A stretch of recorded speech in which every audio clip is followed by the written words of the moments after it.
Hello दोस्तों, क्या हाल है आप लोगों के। मैं ऐसी उम्मीद करता हूं कि आप लोग बढ़िया होंगे और पढ़ रहे होंगे। तो चलिए एक बार फिर से स्वागत है HMWB बैंकिंग एग्जाम में।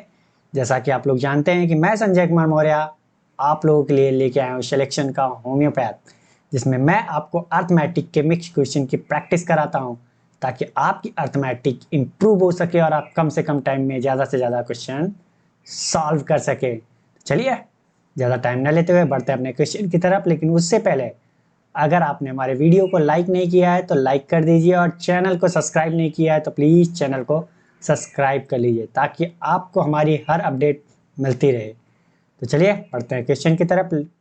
और आज का हमारा पहला क्वेश्चन है, ये आप इसे पढ़िए ध्यान से और वीडियो रोक करके सॉल्व करने की भी कोशिश कीजिए, और उसके बाद कमेंट बॉक्स में आंसर दीजिए। उसके बाद आप देखिए वीडियो कि आपका आंसर सही था या गलत था, या फिर आपने लॉन्ग प्रोसेस यूज किया है, शॉर्ट प्रोसेस, या फिर आपको कहाँ नहीं समझ में आया। तो इससे क्या होगा कि आपका माइंड खुलेगा और आप गलतियां नहीं करोगे अगली बार। ठीक है, चलिए मैं ऐसी उम्मीद करता हूँ कि आपने क्वेश्चन पढ़ लिया होगा और सॉल्व करने की कोशिश की होगी। मैं बताता हूँ इसे करना कैसे। ठीक है, कह रहा है प्रत्यूष 3 दिनों में उतना काम कर सकता है जितना राजन 5 दिनों में काम कर सकता है। कहने का अर्थ यहाँ पे बोल रहा है कि जितना काम प्रत्युष 3 दिन में करता है उतना ही काम, मतलब काम सेम है, उतना काम राजन 5 दिन में करता है। और कह रहा है राजन 4 दिनों में उतना काम करता है, मतलब काम जितना काम वो राजन 4 दिन में कर सकता है सोनू से 7 दिनों में करता है।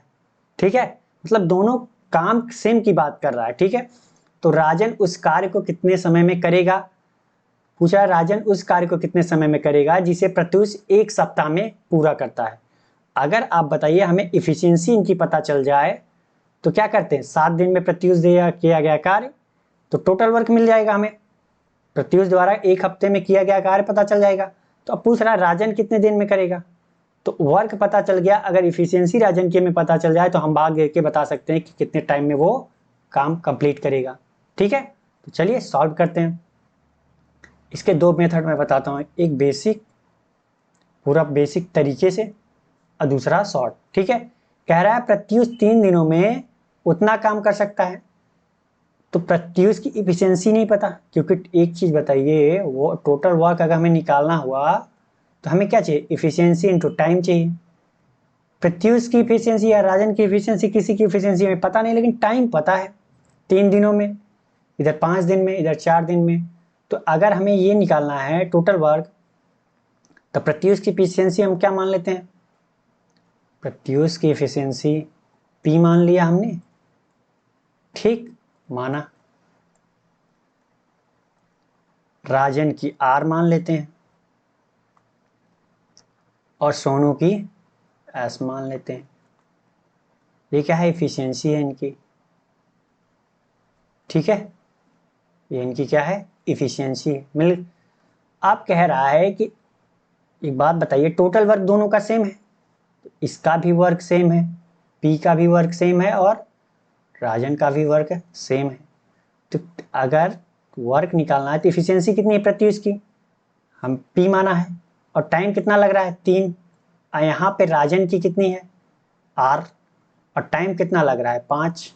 तो ये इनकी इफिशियंसी है, टाइम से हमने गुणा कर दिया तो क्या मिल गया, टोटल वर्क। ठीक, तो अब अगर हमें इफिशियंसी निकालनी हुई P और R की, तो ये कितना आएगा 5/3। कहने का अर्थ P और R का रेशियो मिल गया हमें कितना, 5 और 3। ये किसकी इफिशियंसी की रेशियो है, ध्यान देना है, ये किसकी रेशियो निकाली हमने, इफिशियंसी की। अब आगे कह रहा है राजन 4 दिनों में इतना काम करता है, तो राजन की इफिशियंसी 4, सॉरी R, और काम कितने दिन कर रहा है 4 दिन, और उतना ही काम जो है सोनू कितने दिन में कर रहा है, सोनू की इफिशियंसी 7, सॉरी यस, और कितने दिन में कर रहा है 7। दोनों के वर्क क्या है, समान है, तो इसलिए हमने क्या किया बराबर, ये भी वर्क है हमारा, ये भी वर्क है। तो अब राजन एंड सोनू की इफिशियंसी कितनी आ जाएगी, 7 और 4। ठीक, ये क्या है, इनकी इफिशियंसी है, एक ही वर्क की बात हो रही है। तो यहाँ पे इफिशियंसी देखो कितनी है, राजन की 7 है, सोनू की 4, यहाँ राजन की 3 और प्रत्युष की 5 है। ठीक है, तो एक बात बताइए आप हमें कि है तो यहाँ भी राजन वही, यहाँ भी राजन वही, अलग अलग राजन तो है नहीं, एक ही राजन है। तो एफिशिएंसी क्या होनी चाहिए इनकी, बराबर होनी चाहिए ना। अगर हम मर्ज करना चाहें इनको आपस में तो क्या होना चाहिए, यहाँ की राजन की एफिशिएंसी, यहाँ की राजन की एफिशिएंसी क्या होनी चाहिए, बराबर। अब बराबर करने के लिए हमें क्या करना पड़ेगा, इनका एलसीएम लेते हैं। तो इनकी एलसीएम कितना होगा, एलसीएम इनका कितना होगा, 7 3 21। तो अगर हम यहाँ 7 से गुणा कर दें तो 21 हो जाएगा। तो यहाँ भी हमें क्या करना पड़ेगा, 7 से गुणा करना पड़ेगा। तो ये कितना हो गया, 35, रेशियो कितना आ गया, 21। यहाँ कितना आ गया, 35 रेशियो 21, किसका, प्रत्युष एंड राजन का। और यहाँ पे कितना गुणा करना पड़ेगा, 3 का। तो यहाँ भी हमें 3 का गुणा करना पड़ेगा, क्योंकि हमें क्या रखना है, रेशियो बराबर रखना है भाई, रेशियो में चेंजिंग नहीं करनी है। तो यहाँ कितना हो जाएगा, 21 रेशियो 12। तो राजन एंड सोनू की रेशियो, अब यहाँ 21 राजन, यहाँ भी 21। अब मर्ज कर देते हैं, प्रत्युष, राजन एंड सोनू। ठीक है, प्रत्युष का कितना है, 35, राजन का कितना है, 21, और सोनू का कितना है, 12। ये इनकी इफिशियंसी हो गई, क्या हो गई, इफिशियंसी हो गई। तो आगे कह रहा है कि राजन उस कार्य को कितने समय में करेगा जिसे प्रत्युष 1 सप्ताह में करता है। तो प्रत्युष द्वारा किया गया कार्य कितना होगा,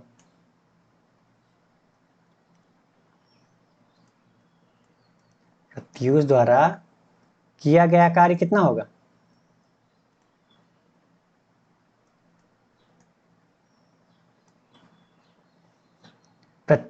कार्य के लिए हमें क्या चाहिए, इफिशियंसी इंटू टाइम। इफिशियंसी क्या है हमारी, 35, प्रत्युष की इफिशियंसी कितनी है, 35। ये रेशियो में है, तो आप इसे चाहे तो 35x 21x और 12x मान सकते हैं। और बाद में राजन की इफिशियंसी भाग देंगे तो x वहां भी तो आएगा, कट जाएगा। लेकिन चलिए मान लेते हैं हम, आपको कंफ्यूजन ना हो इसके लिए हमने मान लिया प्रत्युष की इफिशियंसी 35x, राजन की 21x और सोनू की 12x। ठीक, तो ये 35x है इसकी इफिशियंसी, और टाइम कितना लग रहा है, 1 हफ्ते का। तो टोटल वर्क कितना हो गया, इसको हम ऐसे रहने देते हैं, गुणा नहीं करते हैं। तो कह रहा है राजन द्वारा, अब राजन द्वारा लगने वाला टाइम कितना होगा,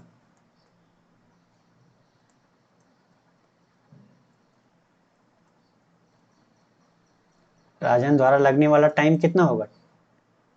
तो टोटल वर्क हमें पता है, 35x इंटू 7। एफिशिएंसी कितनी है राजन की, 21 x। तो ये क्या हो जाएगा, 7 3 21, x x कैंसिल, 11 3 33, 2 35, 11 सही 2/3 इसमें है, दिन में है तो डे लगेगा। कितना टाइम लग गया हमें, 11 सही 2/3 दिन। कौन सा सही है हमारा, बी वाला। ठीक, तो ये हमारा क्या बेसिक मेथड था, ये हमारा क्या था, बेसिक मेथड था। ठीक है, तो ये समझ में आ गया होगा आपको मैं बताना क्या चाह रहा था आपको। तो चलिए दूसरा मेथड ट्रिक बताता हूँ, या शॉर्ट मेथड कह लीजिए। इसके लिए हमें क्या करना पड़ेगा, इसे मिटाना पड़ेगा। तो मैं इसे मिटा देता हूँ, अगर आप स्क्रीनशॉट लेना चाहें तो ले लीजिए।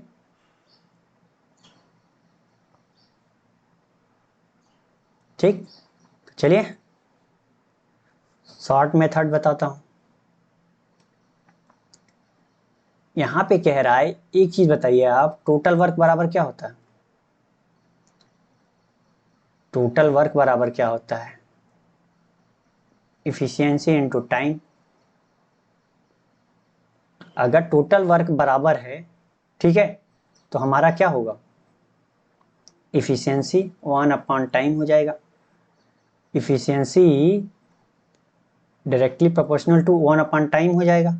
ठीक है, कहने का अर्थ जो हमारा टाइम होगा वो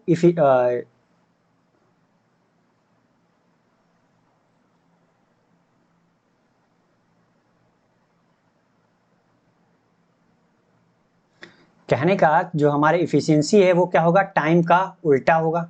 ठीक है, क्या होगा, उल्टा होगा। अगर यहीं देख लीजिए, ई बराबर क्या होगा, टोटल वर्क अपॉन टाइम। अगर टाइम से टोटल वर्क सेम है तो इफिशियंसी क्या होगी, टाइम का उल्टा होगा। ठीक है, तो अगर यहाँ पे दिया है प्रत्युष और किसका,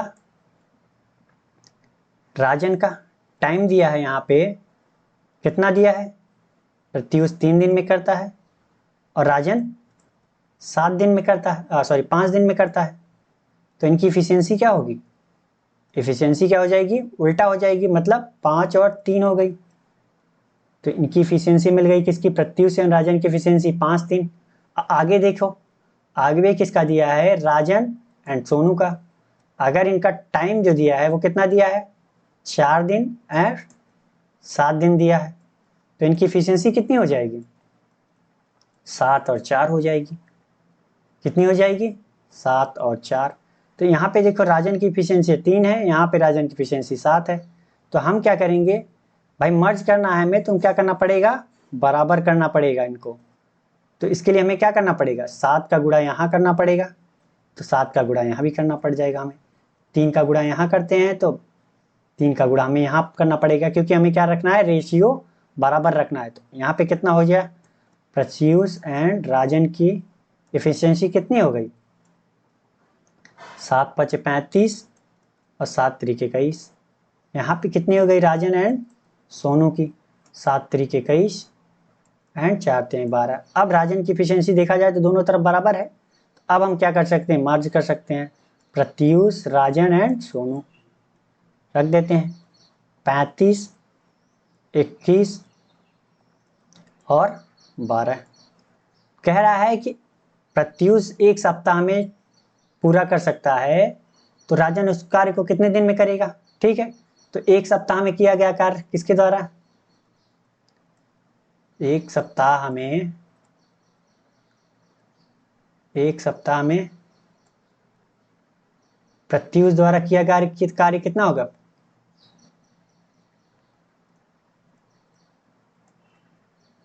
प्रत्युष द्वारा किया गया कार्य कितना होगा, अब बताओ। कार्य के लिए हमें क्या चाहिए, इफिशियंसी इनटू टाइम। इफिशियंसी कितनी है, 35। टाइम कितना है, 1 हफ्ता मतलब 7 दिन। टोटल वर्क हमें मिल गया ये। अब कह रहा है राजन द्वारा, तो राजन द्वारा लगने वाला समय कितना होगा, राजन द्वारा लगने वाला समय कितना होगा। तो समय के लिए हमें क्या चाहिए, टोटल वर्क। टोटल वर्क कितना है, 35 गुणित 7। और इफिशियंसी कितनी है, इफिशियंसी राजन की कितनी है, 21। तो 7 3 21। तो ये क्या है, 11 सही 2/3 आया। कितना है, 11 सही 2/3 दिन आया। ठीक, तो आपको ये पता होना चाहिए कि इफिशियंसी जो होता है, अगर टोटल वर्क सेम है तो इफिशियंसी जो होता है वो टाइम का उल्टा होता है। जैसा कि मैंने पहले भी बेसिक मेथड में आपको दिखाया कि उल्टा वो आ रहा था कि नहीं आ रहा था, इतना ही तो आ रहा था। तो आपको समझ में आ गया होगा। बढ़ते हैं अगले क्वेश्चन की तरफ। और अगला क्वेश्चन हमारा ये, आप इसे पढ़िए ध्यान से, फिर मैं बताता हूँ इसे करना कैसे। बशर्ते आपको इसे ध्यान से पढ़ना है और वीडियो रोक करके सॉल्व करने की भी कोशिश जरूर करनी है, ठीक है।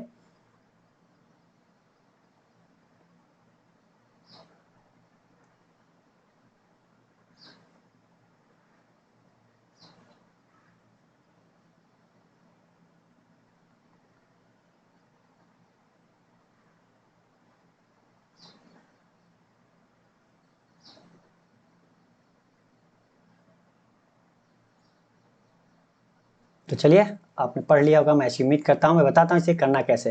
कह रहा है अमिताभ ने एक ही कीमत पर 2 वस्तुएं खरीदी। मतलब कह रहा है कॉस्ट प्राइस जो है उनका सेम है। 2 वस्तुएं खरीदी जिसमें उनका कॉस्ट प्राइस सेम है। पहली वस्तु को बेचने पर उन्हें 14% का लाभ हुआ और दूसरी वस्तु का विक्रय मूल्य जो है वो पहली वस्तु के विक्रय मूल्य से 220 रुपए अधिक है। यदि कुल लाभ प्रतिशत 16% है तो प्रत्येक वस्तु का लागत मूल्य कितना होगा।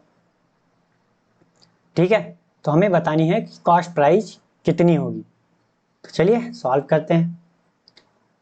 तो यहाँ पे कह रहा है कि 14% का लाभ होता है। तो 14% का मान कितना होता है, जानते हैं, 14/100। फ्रैक्शन में चेंज करेंगे तो ये कितना होगा, 7। ये कितना हो जाएगा, 50। 2 से भाग दिया है तो 7। 7/50। अगर हमारी सीपी 50 है तो 14% का लाभ होगा तो कितनी हो जाएगी एसपी, सेलिंग प्राइस हमारी कितनी हो जाएगी 57। 57 में बेचेंगे 50 की वस्तु 57 में बेचेंगे तभी तो हमें क्या होगा 14% का लाभ होगा। तो हमारी यहाँ पे क्या आ गई सीपी एंड एसपी का रेशियो कितना आ गया, अगर हमारी सीपी 50 है तो 14% का लाभ कमाने के लिए हमें कितने में बेचना पड़ेगा 7 और अधिक में, तो कितने में 57 में बेचना पड़ेगा हमें। तो हमने क्या किया 57 में बेच दिया। ये हमारी थी फर्स्ट के लिए। सेकंड के लिए कह रहा है कि दूसरी वस्तु का विक्रय मूल्य पहली वस्तु के विक्रय मूल्य से 220 अधिक है। तो हमारा क्या आ गया सीपी एंड एसपी का रेशियो इतना आ गया 50 और 57। तो हम मान लेते हैं कॉस्ट प्राइस हमारी जो थी वो कितनी है 50x रुपए है और बेचा कुछ ना कितने में हमने उसे 57x रुपए में। तो कह रहा है कि यहाँ पे सीपी और एसपी का रेशियो कितना है, सीपी तो कह रहा है सेम है भाई दोनों का, बोला है ना एक ही कीमत पर दो वस्तुएं खरीदी। तो हमारे यहाँ क्या है सीपी हमारा क्या है 50x ही है, लेकिन एसपी कह रहा है आपकी सेलिंग प्राइस की जो पहले सेलिंग प्राइस थी उससे कितना 220 रुपए अधिक, पहले कितनी थी 57x थी, अब उससे 220 रुपए अधिक भी बेची है। ठीक, और फिर कह रहा है यदि कुल लाभ प्रतिशत 16%, मतलब अब क्या कह रहा है दोनों वस्तुओं को खरीदने पर मतलब खरीदा है जिसपे और बेचने पर उसे टोटल जो है 16% का लाभ हो रहा है, जितने पे खरीदा और जितने पे बेचा जो है टोटल मतलब दोनों वस्तुओं का टोटल लाभ जो है वो 16% है। तो यहाँ पे देखा जाए तो कितने का लाभ हो रहा है, यहाँ पे तो 7x का लाभ हो रहा है और यहाँ पे कितने का लाभ हो रहा है 7x प्लस 220। क्योंकि हम प्रॉफिट कैसे निकालेंगे भाई, सेलिंग प्राइस में से कॉस्ट प्राइस घटा देंगे तो हमें पता चल जाएगा ना कितने का प्रॉफिट है। अगर 57 प्लस 220 में से 50x घटाएंगे तो यही तो बचेगा, 57x में 50x घटा दिया 7x, मतलब ये हमारा प्रॉफिट ये हमारा प्रॉफिट। तो कह रहा है टोटल प्रॉफिट में कितना हो गया, टोटल प्रॉफिट कितना हो गया हमें 14x, 7 और 7 14x प्लस 220। ठीक, तो चलिए परसेंटेज निकाल लेते हैं, प्रॉफिट परसेंटेज निकाल लेते हैं।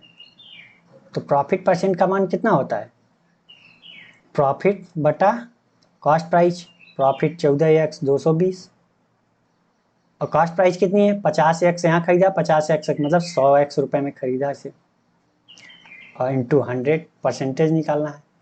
लेकिन ये कह रहा है कि 16% का लाभ हो रहा है, तो 16% क्योंकि हमारा तो जो लाभ हो रहा है वो इतना हो रहा है 14x प्लस 220 बटा 100x इंटू 100, लेकिन ये कह रहा है कि 16% का लाभ हो रहा है। तो अब सॉल्व कर लेते हैं, ये 100 से 100 कैंसिल हो गया, ये x का गुणा इधर हो जाएगा तो ये कितना हो जाएगा,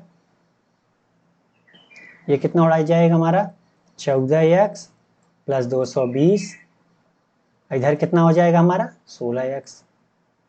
तो x का मान कितना हो जाएगा, इधर 14x को इधर लाते हैं तो 2x, इधर कितना है 220, तो x का मान कितना हो जाएगा 110। x का मान हमें कितना मिल गया 110। तो हमसे पूछ क्या रहा है, तो पूछ रहा है प्रत्येक वस्तु का लागत मूल्य, प्रत्येक वस्तु का लागत मूल्य कितना है 50x है, तो कॉस्ट प्राइस हमारी कितनी आ जाएगी कितना 50x पर।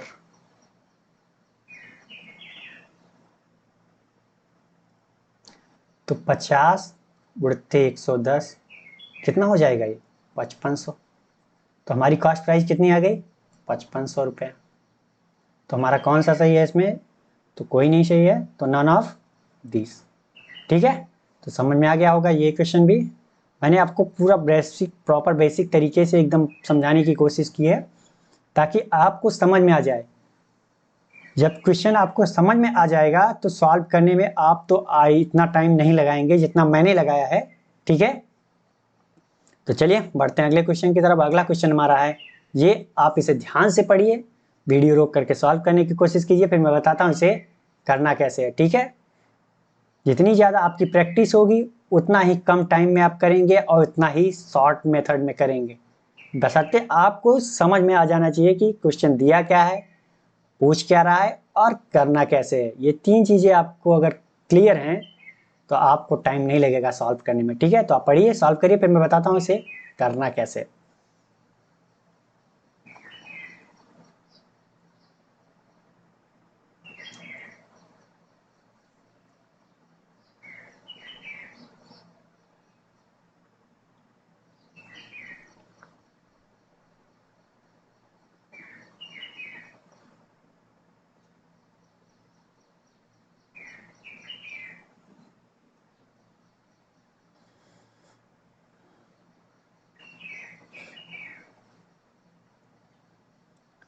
तो चलिए, आपने पढ़ लिया होगा, मैं ऐसी उम्मीद करता हूँ। मैं बताता हूँ इसे सॉल्व कैसे करना है। ठीक है,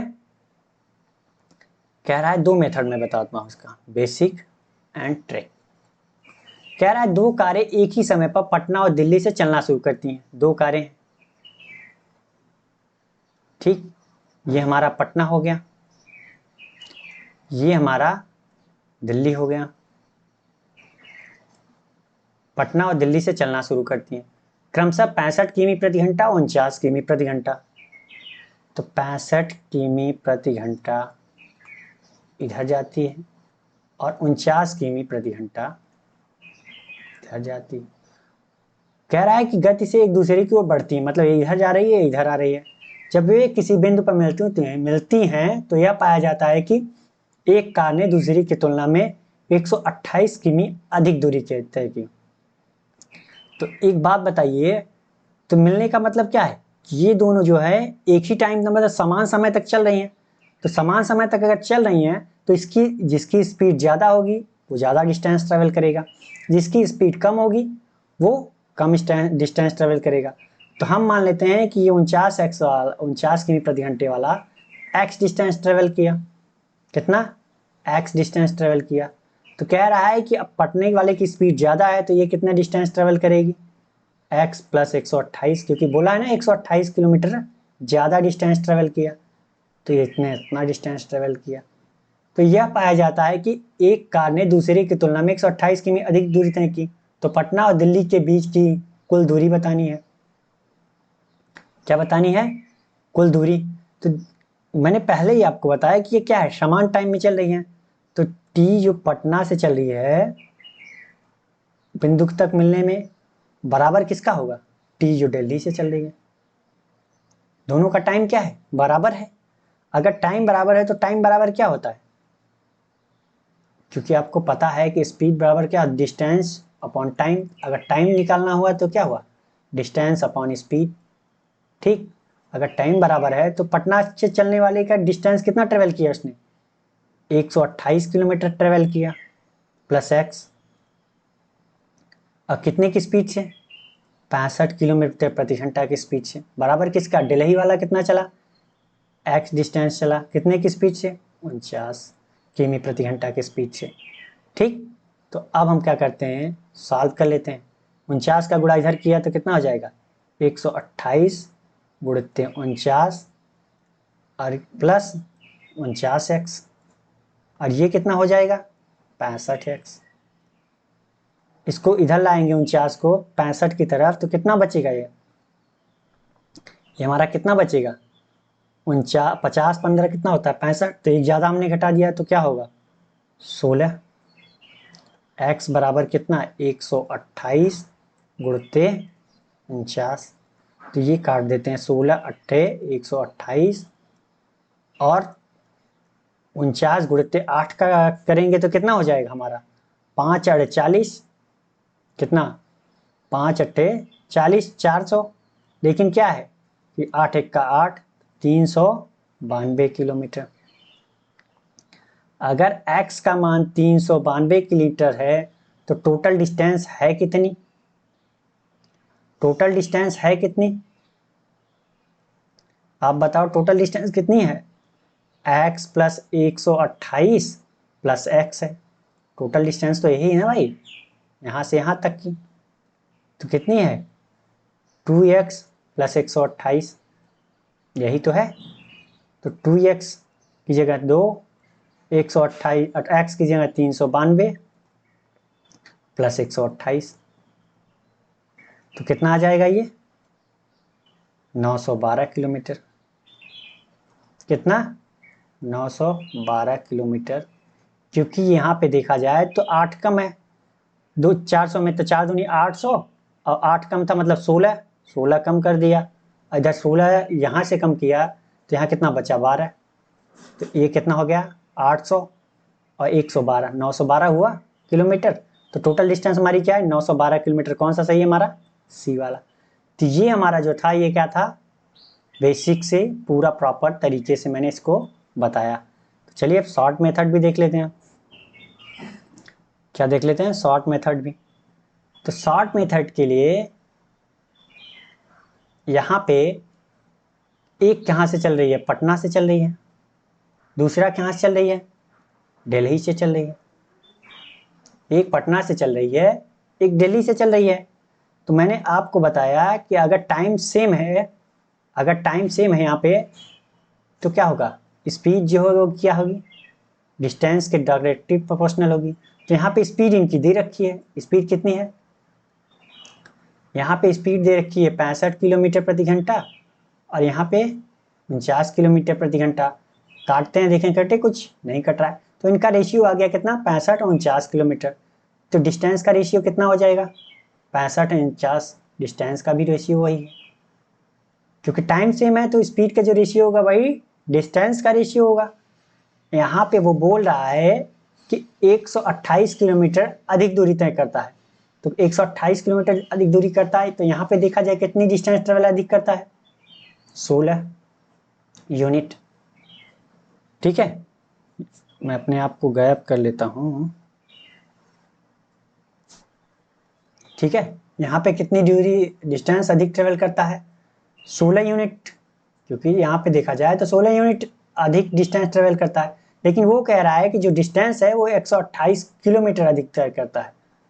तो एक यूनिट का मान कितना आ गया हमारा, 16 अट्ठे 128, 8 किलोमीटर। तो पूछ रहा है टोटल डिस्टेंस कितनी है, टोटल डिस्टेंस कितनी है 65 से ये डिस्टेंस 65 यूनिट ये करता है, 49 यूनिट ये करता है। तो टोटल डिस्टेंस कितनी हो गई हमारी, टोटल डिस्टेंस हमारी कितनी हो गई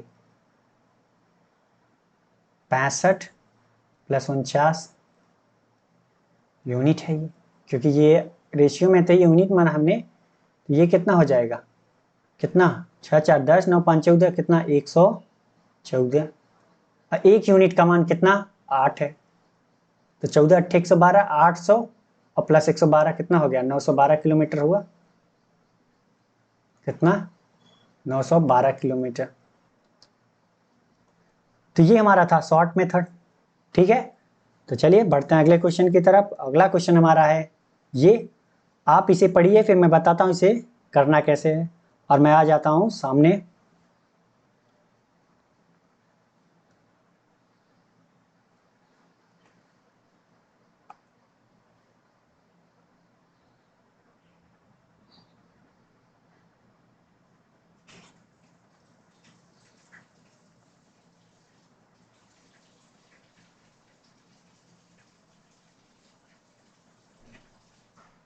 तो चलिए आपने पढ़ लिया होगा, मैं बताता हूँ इसे करना कैसे है। तो बेसिक मेथड और डायरेक्ट मेथड बताऊंगा। ठीक है, कह रहा है सिमरन ने एक वर्ष के लिए 40% चक्रवृद्धि ब्याज दर पर 28,000 का निवेश किया। यदि ब्याज वार्षिक रूप से संयोजित किया जाए और यदि अर्धवार्षिक रूप से संयोजित किया जाए तो दोनों स्थितियों में प्राप्त ब्याज के बीच का अंतर क्या होगा। तो कह रहा है रेट ऑफ इंटरेस्ट कितना है 40%, अमाउंट कितना है मतलब प्रिंसिपल कितना है 28,000। ये किसकी बात कर रहा है, एनुअली की। एनुअली, एनुअली के लिए क्या होगा आप जानते हैं कि अमाउंट बराबर क्या होता है, प्रिंसिपल 1 प्लस आर बाई 100। ये मैं आपको बेसिक मेथड बता रहा हूँ। टाइम कितना है, टाइम तो एक ही साल की बात हो रही है, तो यहाँ 1 हो जाएगा। तो हम रख देते हैं मान, प्रिंसिपल कितना है 28,000 और 40% कितना है ये 1 प्लस 40 बाई 100, टाइम तो एक ही है। तो ये कितना होगा, एक जीरो से एक जीरो कैंसिल, यहाँ कितना हो जाएगा 28,000 है यहाँ, यहाँ कितना आ जाएगा 14/10, एक जीरो से 28,000 है यार, कितनी बार लिख करना पड़ेगा। तो यहाँ कितना हो गया 28 गुणित 14, इसको 100 बाहर हम रख लेते हैं। तो देखा जाए तो 2 गुणित 14 है, 14 14 में 196, 196 का गुणा अगर 2 से करेंगे तो कितना आएगा 392 आ जाएगा। टोटल हमारा हो गया 392,100, मतलब 39,200 आ गया। ये क्या गया हमारा अमाउंट आ गया। तो हमारा CI कितना होगा एक साल का, 39,200 में 28,000 हमने घटा दिया, तो एक साल का CI हमें कितना मिल गया, कितना मिल गया हमें 11,200, यही मिलेगा। कितना मिल गया 11,200। ये हमारा था एनुअली। अब हाफ ईयरली की बात कर लेते हैं, हाफ ईयरली की बात कर लेते हैं। तो हमारा क्या हो जाएगा, रेट ऑफ इंटरेस्ट कितना हो जाएगा। मैंने बताया आपको कि अगर 12 महीने में 40% मिलता है तो 6 महीने में कितना मिलेगा। अगर 6 महीने के बाद ब्याज देना स्टार्ट करता है तो अगर 12 महीने में 40% तो 6 महीने में कितना परसेंट हो जाएगा 20%। अभी तक जो है एक साल के लिए ले जा रहा टाइम 12 महीने के लिए, लेकिन अब अगर 6 महीने के 2 हो गए तो टाइम हमारा कितना हो गया 2 हो गया। ठीक है, टाइम कितना है और प्रिंसिपल हमारा वही सेम है 28,000 तब भी इन्वेस्ट कर रहा है। तो आप बताइए कि अब अगर हम निकालेंगे अमाउंट तो हमारा कितना आएगा। प्रिंसिपल हमारा 28,000 रख दिया, 1 प्लस रेट ऑफ इंटरेस्ट कितना है 20%, 20/100। टाइम कितना हो गया 2।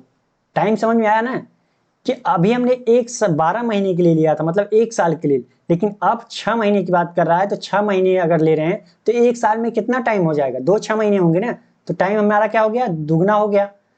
और रेट ऑफ इंटरेस्ट कितना हो गया आधा हो गया, क्योंकि 12 महीने में 40% मिल रहा था तो 6 महीने में कितना मिलेगा 20% ही तो मिलेगा।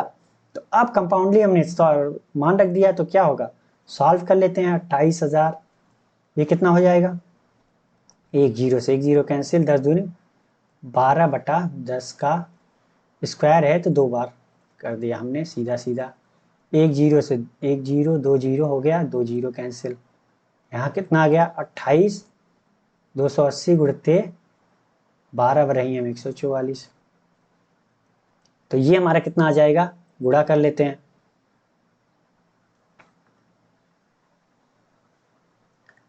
ये हम गुणा कर लेते हैं तो हमारा आ जाएगा 144 दूना 288,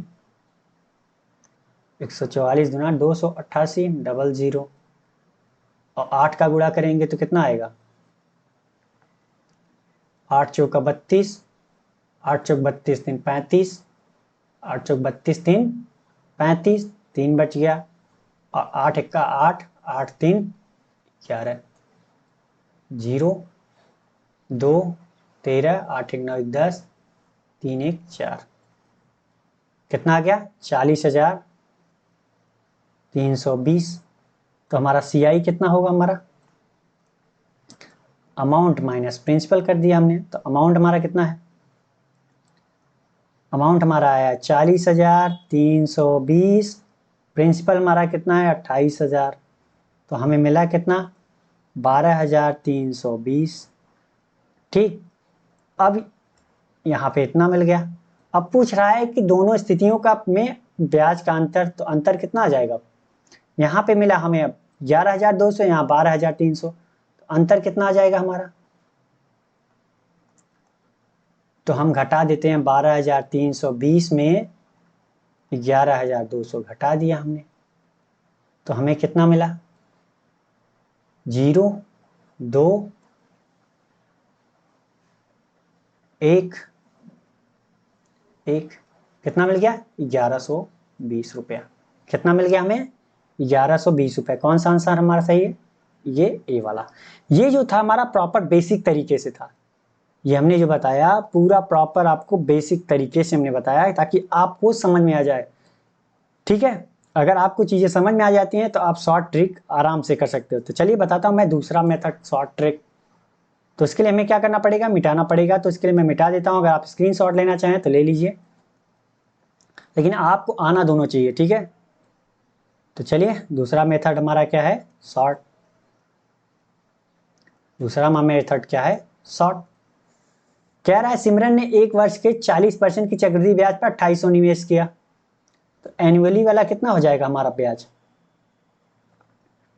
एनुअली वाला हमारा ब्याज कितना हो जाएगा, रेट ऑफ इंटरेस्ट कितना है 40% है, और प्रिंसिपल हमारा दे रखा है कितना 28,000।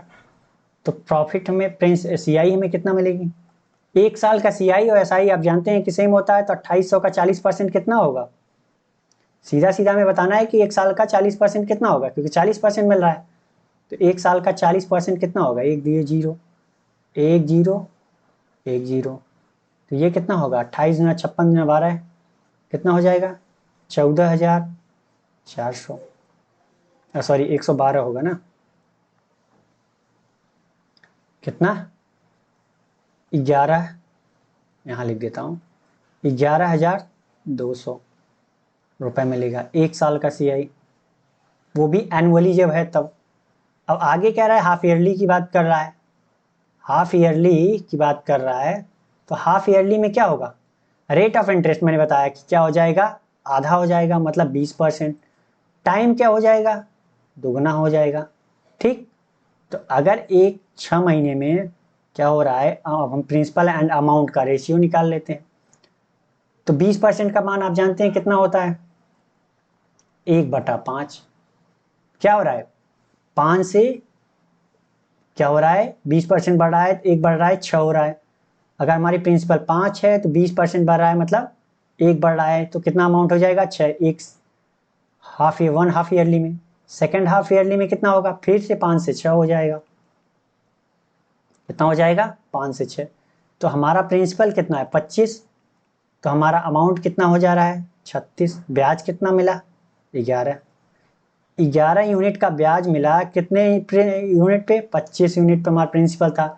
तो अगर हमें 28,000 पे ब्याज निकालना हुआ तो कितना होगा, तो 28,000 का गुणा कर दिया तो हमारा सीआई पता चल जाएगा। तो हम क्या करते हैं कि 4 से गुणा कर देते हैं, तो 11 अगर 4 से गुणा किया 28 में तो कितना हो जाएगा 112, 28 गुना 56 गुना 112, कितना जीरो आ गया यहाँ 3 जीरो, और 25 में 4 से गुणा किया तो क्या होगा, ये गुणा इसलिए हम कर रहे हैं ताकि काटने में आसानी हो, ऊपर भी 4 का गुणा किया नीचे भी, तो कोई फर्क तो पड़ेगा नहीं, क्योंकि हम ऊपर भी वही कर रहे हैं नीचे भी वही कर रहे हैं, तो कोई फर्क नहीं पड़ेगा। तो 25 चौका कितना हो जाएगा 100 हो जाएगा, तो 1 2 0 1 2 0, तो यहाँ पे देखा जाए तो कितना है, यहाँ पे हमारा सीआई कितना मिल गया, यहाँ पे हमारा सीआई हो गया 0, तो 0 ही है। ठीक, यहाँ पे 2 3 2 1 12,320 यहाँ मिल गया रुपए। अब कह रहा है अंतर बताना है, तो अंतर कितना है, अंतर हमारा कितने का आ गया 12,320 यहाँ मिला और 11,200 रुपये यहाँ मिला था। ये हाफ ईयरली है, ये एनुअली है, तो ये अंतर कितना गया 2 1 1, कितना मिल गया हमें 1120 रुपये, जो कि वहाँ भी आया था हमारा कितना, बेसिक से भी 1120 और शॉर्ट मेथड में भी क्या आ गया 1120। तो ये आपको ज़्यादा टाइम नहीं लगेगा, मैंने यहाँ पे आपको देखिए बताने में ये लिखा है, आपको तो लिखना नहीं है सब, डायरेक्ट आपको इतना लिखना है और इसका 40% निकाल के घटा देना है। तो आपको कितना टाइम लगेगा ये आप स्वयं बताइए, ठीक है। चलिए बढ़ते हैं अगले क्वेश्चन की तरफ। अगला क्वेश्चन हमारा है ये, आप इसे पढ़िए फिर मैं बताता हूँ इसे करना कैसे, बशर्ते आपको इसे ध्यान से पढ़ना है और वीडियो रोक करके सॉल्व भी करनी है, ठीक है।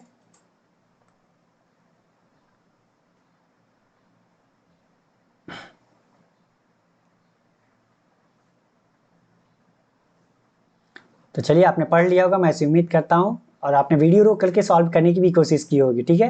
कह रहा है भास्कर 3 समान दूरियों को क्रमशः 12 किमी प्रति घंटा, 20 किमी प्रति घंटा और 30 किमी प्रति घंटे से तय करता है, तो पूरी यात्रा के दौरान उसकी औसत गति क्या होगी। तो 3 दूरी है डिस्टेंस 1 2 और 3, हमने मान लिया। यहाँ पे भी एक्स डिस्टेंस है, यहाँ पे भी एक्स डिस्टेंस, यहाँ पे एक्स डिस्टेंस, क्योंकि वो बोल रहा है कि समान डिस्टेंस है तो हमने एक्स एक्स मान लिया। यहाँ पे कितने की दूरी तय कर रहा है 12 किमी प्रति घंटे की दूरी, मतलब यहाँ पे जो स्पीड है इसकी 12 किमी प्रति घंटा है। यहाँ पे जो है 20 किमी प्रति घंटा है और यहाँ पे कितना है 30 किमी प्रति घंटा है। तो हमसे पूछा क्या है, पूरी यात्रा के दौरान उसकी औसत गति। तो एवरेज स्पीड निकालने के लिए हमें क्या करना पड़ेगा, total distance upon total time.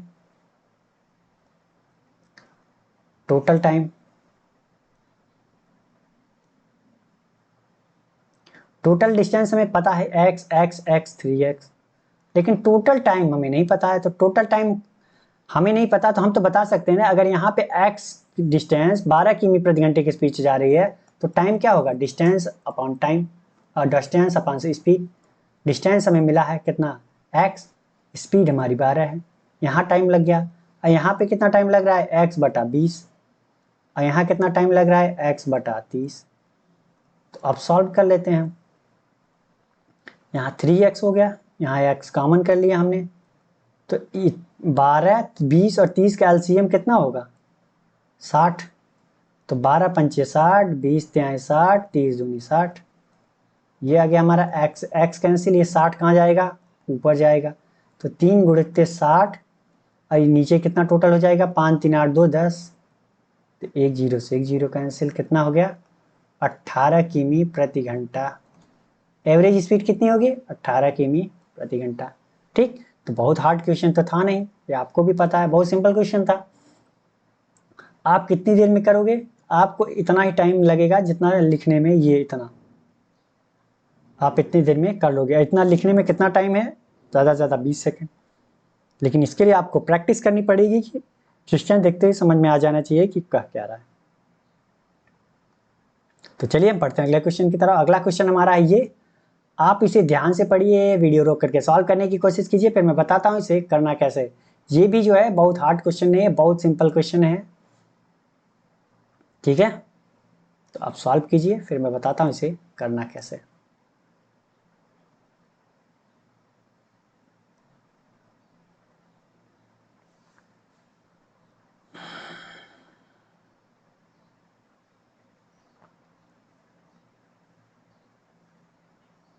तो चलिए, आपने पढ़ लिया होगा, वीडियो रोक करके सॉल्व करने की कोशिश की होगी, मैं ऐसी उम्मीद करता हूँ। मैं बताता हूँ इसे करना कैसे। कह रहा है जब एक आयत की लंबाई में 25% की वृद्धि और चौड़ाई में 20% की वृद्धि की जाती है तो उसका क्षेत्रफल जो है 270 सेमी स्क्वायर हो जाता है, ठीक है। तो एक बात बताइए, आयत का क्षेत्रफल कितना होता है, लंबाई गुणित चौड़ाई। तो लंबाई हमारी क्या है, 25% की वृद्धि हो रही है और चौड़ाई में 20% की। तो 25% का मान कितना होता है, 1/4, ठीक। तो अगर हमारी लंबाई पहले L थी तो बाद में कितनी हो जाएगी, 25% वृद्धि मतलब 5 हो जाएगी। तो चलिए, क्षेत्रफल बराबर क्या होता है, आयत का क्षेत्रफल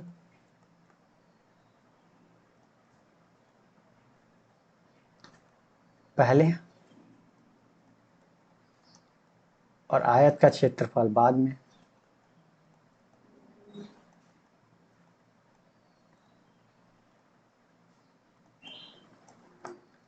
ठीक। तो लंबाई गुणित चौड़ाई होती है, लंबाई गुणित चौड़ाई हमने कर दिया। कह रहा है लंबाई में क्या हो रहा है, 25% की वृद्धि हो रही। कितने की वृद्धि हो रही है, 25% की। 25% का मान कितना होता है, 1/4। अगर हमारी पहले जो लंबाई थी L थी और 25% की वृद्धि मतलब 4 में 1 की वृद्धि हो गई, 5 हो गई। तो पहले अगर हमारी 4 थी तो अब कितनी हो गई हमारी, 5 हो गई। कितनी हो गई, 5 हो गई। अब आगे कह रहा है कि चौड़ाई में 20% की वृद्धि हुई। तो 20% का मान कितना होता है, 1/5। पहले अगर 5 थी तो अब कितनी होगी, 20% मतलब 1 बढ़ गई, 6 हो गई। कितनी हो गई, 6 हो गई। ये इनके इनके बीच का रेशियो है, इनके इनके बीच का रेशियो है ये, ठीक है। तो कह रहा है हम गुणा कर देते हैं इनका।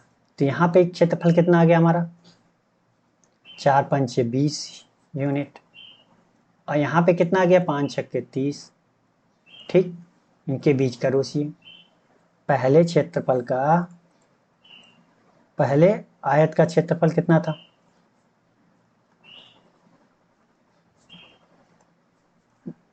अब बाद के आयत के क्षेत्रफल का रेशियो मिल गया।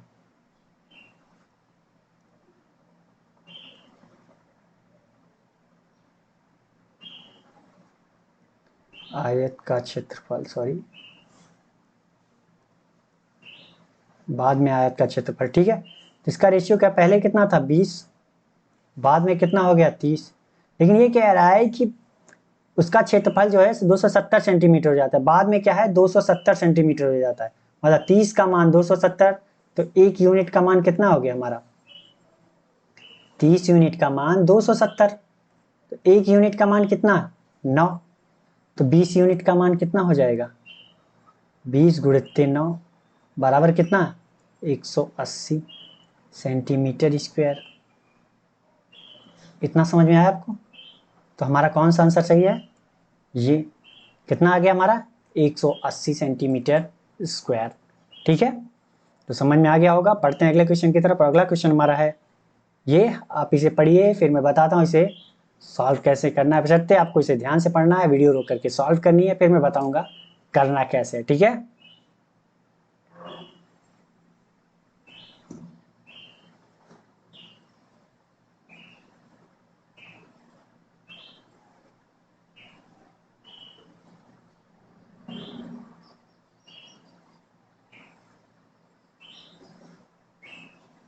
तो चलिए आपने पढ़ लिया होगा, मैं उम्मीद करता हूँ। मैं बताता हूँ इसे करना कैसे। कह रहा है 3 मित्रों ए बी और सी द्वारा किसी कार्य को पूरा करने में लिए गए समय का अनुपात क्रमशः 5, 6 और 3 है। यदि तीनों मित्र मिलकर एक साथ काम करें तो कार्य 8 घंटे में पूरा हो जाता है। तो व्यक्ति ए अकेले उसी कार्य का आधा भाग पूरा करने में कितने घंटे लगाएगा। अगर हमें टोटल वर्क पता हो जाता है और तीनों की इफिशियंसी पता हो जाती है, तो हम बता सकते हैं ना कि हम ए द्वारा आधा कार्य करने में कितना समय लगेगा। तो चलिए, तो क्या होता है इफिशियंसी बराबर क्या होता है, अगर टोटल वर्क देखा जाए तो टोटल वर्क बराबर क्या होता है, इफिशियंसी इनटू टाइम। तो इफिशियंसी बराबर अगर हम देखें तो क्या होगा, टोटल वर्क अपॉन टाइम।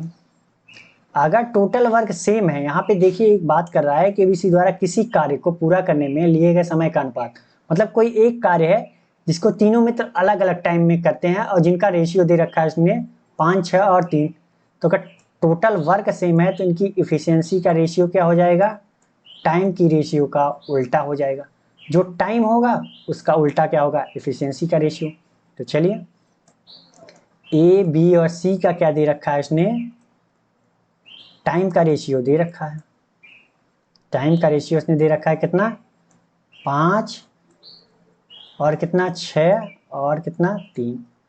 तो अब हमने बताया ना आपको कि इफिशियंसी की रेशियो क्या होगी इनकी, इफिशियंसी की रेशियो क्या होगी इनकी उल्टा हो जाएगी। मतलब 5 थी अब 1/5, 6 थी तो 1/6 और 3 थी तो 1/3। अब तीनों का क्या ले लेते हैं एलसीएम, 5, 6 और 3 का एलसीएम लेते हैं तो कितना आएगा हमारा, कितना आ जाएगा 30।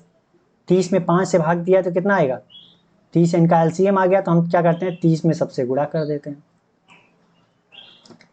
एलसीएम का इनसे गुणा कर देते हैं। अब कितना हो गया 5 छक्के 30, 6 पंचे 30 और 3 दहम्मा 30। तो हमारी इफिशियंसी कितनी आ गई 6, 5 और 10। क्या आ गई हमारी इफिशियंसी 6, 5 और 10 आ गई। तो हम मान लेते हैं कि इसकी इफिशियंसी कितनी है, रेशियो में तो इसको हमने अलग अलग माना, तो 6x, 5x और ये कितना है 10x। कितनी हो गई 10x। टोटल इफिशियंसी कितनी हो गई ए प्लस बी प्लस सी की, ए प्लस बी प्लस सी की टोटल इफिशियंसी कितनी हो गई 6, 5, 11, 10, 21x। टोटल इफिशियंसी कितनी है इनकी, टोटल x। और कह रहा है कि एक साथ काम करे तो 8 घंटे में, तो टोटल वर्क हो निकालना हुआ तो हमें क्या करना पड़ेगा, इफिशियंसी इनटू टाइम। इफिशियंसी इनकी कितनी निकली हमें टोटल, क्योंकि साथ में काम कर रहे हैं तो 21x, टाइम कितना है 8 घंटे, ठीक। अब आगे कह रहा है तो व्यक्ति ए अकेले उसी कार्य का आधा भाग पूरा करने में, तो ए द्वारा लगने वाला टाइम कितना होगा,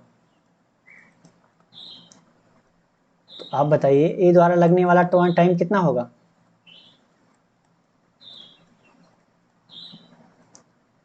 तो टोटल वर्क का वो क्या कह रहा है आधा, टोटल वर्क कितना है तो उसका आधा कितना होगा 1/2 से हम गुणा कर देते हैं, आधा और ए की इफिशियंसी कितनी होगी, ए की इफिशियंसी कितनी है 6x, क्योंकि अगर हमें टाइम चाहिए तो टाइम के लिए हम क्या करेंगे, टोटल वर्क में इफिशियंसी से भाग देंगे तो हमें क्या मिल जाएगा, टाइम मिल जाएगा। तो अब सॉल्व कर लेते हैं, एक्स एक्स कैंसिल, ठीक। और यहाँ कितना हो जाएगा, 2 चौका 8, और यहाँ कितना हो जाएगा, 2 दूनी 4, 2 तिया 6, और 3 सत्ते 21, 7। तो कितना दिन हो गया, 7 और 2 बचा मतलब 14। कितना टाइम लगेगा, 14 घंटे, क्योंकि आवर में काम चल रहा है तो कितना लगेगा, 14 घंटे लगेगा। तो हमारा कौन सा सही है, बी वाला, ठीक। तो समझ में आ गया होगा आपको। बस आपको याद रखनी है कि अगर टोटल वर्क सेम है तो उनकी जो इफिशियंसी होगी वो टाइम का उल्टा होगा, अगर टाइम निकालना हुआ तो वो क्या होगा, इफिशियंसी का उल्टा होगा, ठीक है। तो समझ में आ गया होगा। बढ़ते हैं अगले क्वेश्चन की तरफ, और अगला क्वेश्चन हमारा ये है, आप इसे ध्यान से पढ़िए, फिर मैं बताता हूँ इसे करना कैसे है। बशर्ते आपको इसे ध्यान से पढ़ना है, वीडियो रोक करके सॉल्व भी करनी है, और कमेंट बॉक्स में आंसर दीजिएगा जरूर कि आपका आंसर क्या आया था, सही आया था या गलत, ठीक है।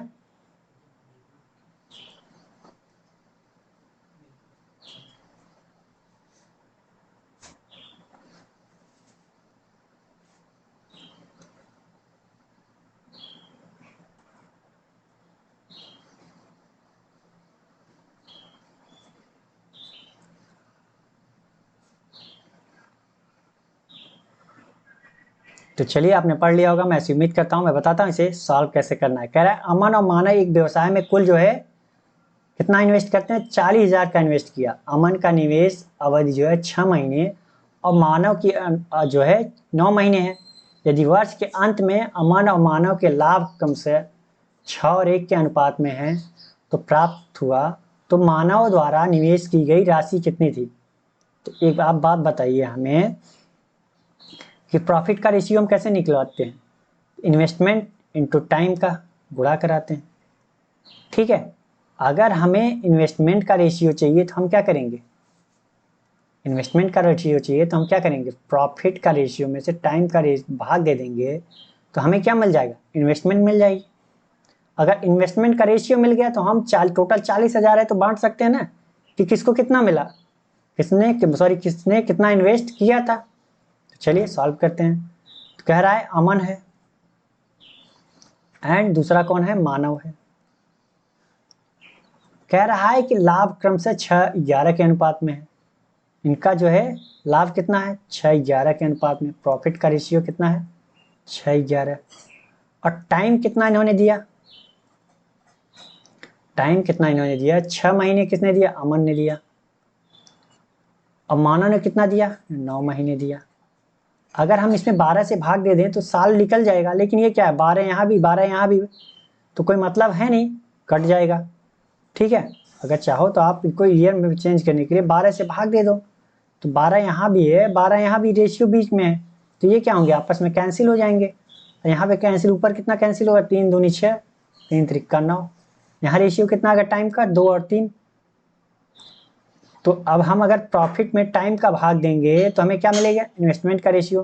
तो हम भाग दे देते हैं, तो हमने भाग दे दिया, तो अब हमें क्या मिल गया, इन्वेस्टमेंट का रेशियो मिल गया। अब हमें इन्वेस्टमेंट कितनी होगी, 6/2, 6 में 2 से भाग देंगे तो कितना आएगा, 3। और यहाँ 11 में से 3 भाग देंगे तो कितना आएगा, 11/3 आएगा।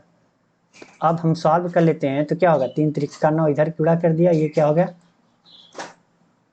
9/11 क्या आ गई हमारी, इन्वेस्टमेंट की रेशियो आ गई। कितनी आ गई, 9/11, ठीक है।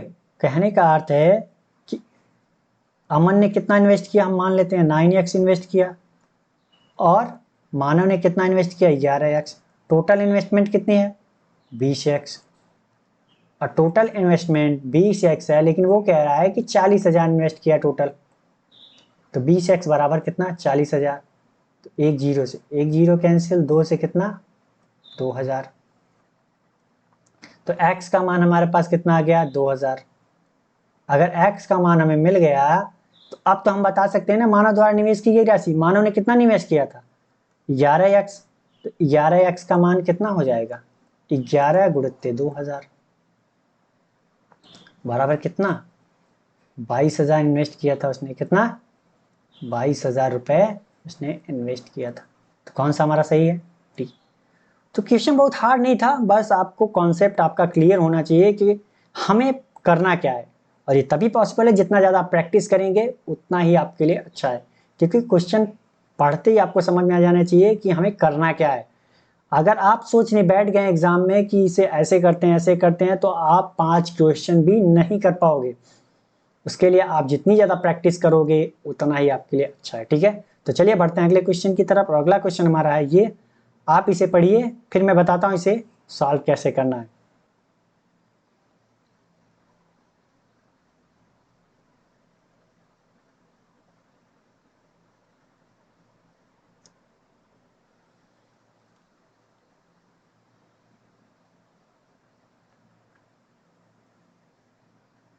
तो चलिए, आपने पढ़ लिया होगा, मैं ऐसी उम्मीद करता हूँ। मैं बताता हूँ इसे करना कैसे। कह रहा है दो शहर ए और बी की जनसंख्या क्रमशः 4 और 3 के अनुपात में है। यदि शहर बी की जनसंख्या में 4,000 की वृद्धि की जाती है और शहर ए की जनसंख्या अपरिवर्तित रहती है, तो उनकी जनसंख्या का अनुपात 8:7 हो जाता है। तो शहर ए की जनसंख्या कितनी होगी। तो चलिए इसके मैं 2 मेथड बताता हूँ, बेसिक एंड शॉर्ट ट्रिक। तो ए और बी की कह रहा है जनसंख्या कितनी है, प्रेजेंट में इनकी जनसंख्या का रेशियो कितना है, 4:3 के अनुपात में है। कितने, तो हम मान लेते हैं इनकी जनसंख्या अभी कितनी है, प्रेजेंट में 4x है, और बी की प्रेजेंट में जनसंख्या 3x है। तो यहाँ पे उसने बोला कि शहर बी में 4,000 क्या करते हैं हम, शहर की जनसंख्या में 4,000 ऐड कर देते हैं। तो शहर बी का कितना है, 3x। अब 4,000 हमने और जोड़ दिया, उसकी टोटल जनसंख्या कितनी थी, 3x थी। और हमने क्या किया, 4,000 और जोड़ दिया। और शहर ए की जनसंख्या अपरिवर्तित रहती है, मतलब उसको हम उतना ही रखते हैं 4x। तो उनका जो रेशियो आता है वो कितना हो जाता है, 8 और 7 का। ए बी का जो रेशियो हो जाता है वो 8 और 7 का रेशियो हो जाता है। ठीक है, तो अब हम सॉल्व कर लेते हैं। तो ये कितना होगा, 7 चौका 28x, यहाँ कितना 8 त्रिक 24x, और प्लस ये कितना है 4,000 उड़ते 8, हम इसको ऐसे ही रहने देते हैं। इधर जाएगा तो कितना आ जाएगा, ये 4x, और इधर कितना 4,000 गुणते 8। अब 4 से भाग दिया यहाँ पे, तो ये कितना आएगा, यहाँ कट किया तो 1,000। x का मान कितना आ गया हमारा, 8,000। अगर x का मान हमारा आ गया 8,000, तो आप एक बात बताइए, हमसे पूछा क्या है, ए की जनसंख्या कितनी थी हमारी, 4x। तो x का मान 8,000, तो 4x का मान कितना हो जाएगा, 4 गुणित 8,000, कितने हो जाएगा ये, 32,000। कितना हो गया, 32,000। तो कौन सा सही है हमारा, डी। तो ये प्रॉपर बेसिक मेथड था जो कि हमने बताया आपको कि बेसिक से कैसे करना है। चलिए शॉर्ट देख लेते हैं। शॉर्ट में कह रहा है ए और बी की जो है प्रेजेंट में जनसंख्या का अनुपात 4 और 3 है। बाद में कह रहा है कि उनकी जनसंख्या क्या है, कि 8 और 7 हो जाती है। ठीक है, कितनी हो जाती है, 8 और 7। तो एक बात बताइए कि ए की जनसंख्या अपरिवर्तित रहती है। यहाँ पे क्या होगा कि अगर ए में देखिए कोई परिवर्तन नहीं हो रहा है, तो ए का मान तो क्या होना चाहिए, सेम होना चाहिए। अगर यहाँ 4 पहले 4 था तो बाद में भी 4 होना चाहिए था, लेकिन बाद में क्या हो गया, 8 हो गया। तो हमें बराबर रखना है भाई ने, ए का मान पहले भी वही होना चाहिए, बाद में भी वही होना चाहिए। तो हम 8 को 4 बनाने के लिए 1/2 से भाग देंगे, तो दोनों तरफ देने पड़ेगा, तो गड़बड़ हो जाएगी। तो हम क्या करते हैं, ए को क्या करते हैं, 2 से गुणा कर देते हैं, तो यहाँ भी 8 हो जाएगा। तो अगर यहाँ 2 से गुणा कर रहे हैं तो यहाँ भी हमें क्या करना पड़ेगा, 2 से गुणा करना पड़ेगा, बी में भी। तो यहाँ देखा जाए तो अब 8 हो गया, ए का मान 8 हो गया, क्योंकि कोई परिवर्तन नहीं हो रहा है यहाँ पे कितना हो गया, 6। कहने का अर्थ 6 से बढ़ के 7 हो रही है हमारी जनसंख्या। लेकिन वो कह रहा है 1 यूनिट हमारी बढ़ रही है, लेकिन वो कह रहा है कि 4,000 लोग बढ़ रहे हैं। कितने बढ़ रहे हैं, 4,000 लोग बढ़ रहे हैं। तो हमसे पूछा है ए की जनसंख्या, अगर 1 यूनिट का मान 4,000, तो 8 यूनिट का मान कितना हो जाएगा हमारा, 8 गुणित 4,000। तो कितना हो जाएगा, 8 चौका 32,000, कितना हो जाएगा 32,000 रुपये, सॉरी 32,000 जनसंख्या है, 32,000 लोग हो जाएंगे पीपल। तो समझ में आ गया होगा आपको कि ये हुआ कैसे, ठीक है, दोनों बेहतर, बेसिक भी और ट्रिक भी। तो चलिए बढ़ते हैं अगले क्वेश्चन की तरफ। अगला क्वेश्चन हमारा है ये, आप इसे पढ़िए ध्यान से, फिर मैं बताता हूँ इसे सॉल्व कैसे करना है। बशर्ते आपको इसे ध्यान से पढ़ना है, वीडियो रोक करके सॉल्व करनी है, ठीक है, उसके बाद मैं बताऊंगा करना कैसे है।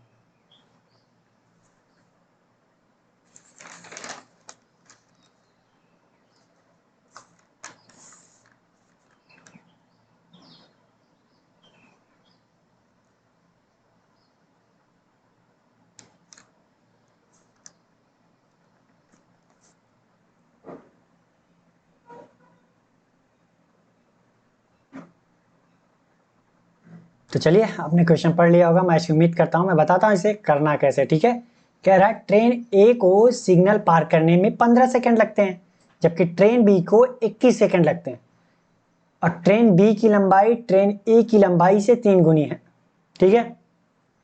तो हम मान लेते हैं ट्रेन ए की लंबाई ये डी ए और ट्रेन बी की लंबाई डी बी, इनके बीच का रेशियो दे रखा है। मतलब कह रहा है ट्रेन बी की लंबाई ट्रेन ए की लंबाई से 3 गुनी है।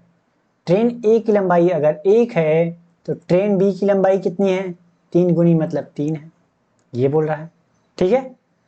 और कह रहा है कि ट्रेन ए की गति ट्रेन बी की गति से कितना प्रतिशत है। अगर हमें क्या चाहिए, स्पीड चाहिए दोनों का।